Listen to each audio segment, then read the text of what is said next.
economic scene to maintain their exclusive hold on drugs. Pharmaceutical companies are increasingly attaching patents on dosage and other aspects that had nothing to do with the original invention. Credit Coven D. Lyles for the New York Times in August. Real estate agents in Texas fended off the company's demands for royalty payments for a feature of many websites, the ability to show prospective home buyers where local schools, parks and grocery stores are.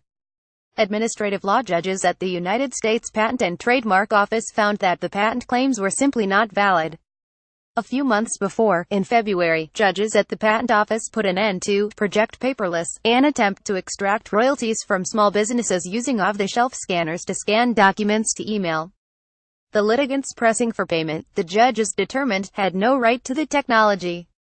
In September last year, they stopped Teva Pharmaceutical from extending its exclusive right to sell the blockbuster multiple sclerosis drug Copaxone, and fend off generic drug manufacturers for years after its original patent expired, simply by patenting the method to administer it in a 40 mg dose 3 times a week. In the 5 years since it began its work, a result of the America Invents Act of 2011, the Patent Trial and Appeal Board has saved companies more than $2 billion in legal fees alone, according to Joshua Landau, patent counsel at the Computer and Communications Industry Association, offering an expeditious and relatively cheap avenue to challenge patents of doubtful validity. The benefits of stopping bad patents from snaking their way through the economy have been even greater. Companies no longer have to pay ransom, so the threat of lawsuits over dubious royalty payments, filed by aggressive litigants known as trolls, will go away. Consumers no longer have to pay for bogus intellectual property covering, say, a method to take their pills. The appeal board has rejected questionable patent claims over technology to clean up polluted groundwater and wastewater, over podcasting, and over a system that Los Angeles wanted to introduce that looks a lot like E-ZPass. It probably hasn't made patent trolls go away, but it's changed their demands, noted Mark Lemley, a law professor at Stanford University. Now they sue and ask for $50,000 rather than sue and ask for $1 million. After years of aggressive intellectual property claims, experts argue that the new panel is helping to push patent law in a much-needed direction to relax its stifling effects on the economy. At a high level, we have made an impressive amount of progress over the last 5 to 10 years in getting the patent system more into balance, said Carl Shapiro, an expert on competition policy at the University of California, Berkeley. But for all the benefits of culling faulty intellectual property rights, the board is under existential threat. Next week, the Supreme Court will hear a challenge that the Patent Office's new procedure is unconstitutional because invalidating a patent amounts to an unlawful takeover of private property. The accusers in the case, Oil States Energy Services v. Green's Energy Group, argue that taking private property is something only a court, not a government agency like the Patent Office, can do. It's hard to tell how the Supreme Court will rule. Patents are not standard-issue private property, like a plot of land. They are granted by the government to encourage innovation, a public good, because inventors might not invent without a period of exclusivity over the fruits of their idea. Beyond the constitutional questions, I would suggest to the justices on the court that they consider the ramifications of their decision on the United States economy.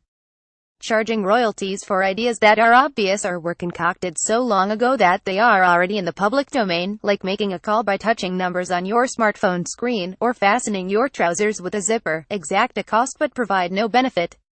Striking down a bad patent is less about confiscating property than about discovering that the property right should not have been awarded in the first place. Stringent intellectual property laws seem to be doing little to encourage real innovation and entrepreneurship.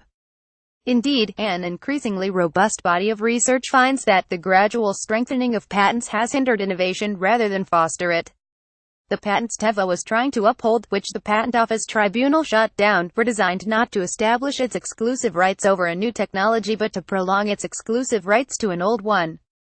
Its case is not unusual. Researchers are finding that more and more pharmaceutical companies are recycling and repurposing old medicines rather than inventing new ones.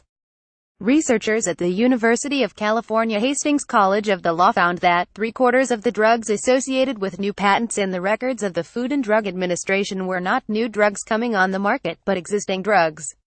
Pharmaceutical companies extended their exclusivity over blockbuster drugs 80% of the time, attaching new patents on dosage and other aspects that had nothing to do with the original invention. Here's how it works. Pharmaceutical companies start moving doctors to the tweaked formulation before the initial patent runs out, so that by the time it expires nobody is prescribing the original drug. That gives them an extra 20 years of exclusivity in which they can charge patients and their insurance companies exorbitant fees. Society has nothing to gain. In a brief to the court, the Initiative for Medicines, Access and Knowledge, a non-profit group arguing for broader access to affordable medicines, argued that the Patent Office's panel is an important and necessary tool in the fight to lower drug prices because it allows the timely removal of unmerited patents, which promotes competition. Tahir Amin, a co-executive director of the initiative, added that there are a lot of patent trolls trying to extort rents from low-quality patents. The Supreme Court has in recent years shown itself sympathetic to the argument that patent protections have become too restrictive. On half a dozen occasions since 2013, it has overturned decisions by federal district courts granting patent rights over what were ultimately fairly intuitive processes. Notably, the Supreme Court's 2014 decision in Alice Corporation v.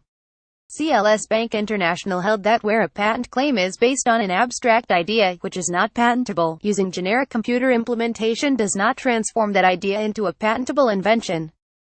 Corporate interests are not aligned in this case, though. Pharmaceutical companies despise the Patent Office's new powers. Information technology corporations, which incorporate thousands of ideas into one gadget and see themselves as victims of patent trolls, are strong supporters of this relatively cheap and expedient avenue to challenge patents once they have been written. The Goliaths of technology are, of course, out for themselves alone. Yet in this case they are aligned with the economy's interest. For too long, innovation has been narrowed to fit patent holders' argument for sacrosanct property rights. For these rights to hold, however, at the very least we need a system to undo those that prove to be invalid.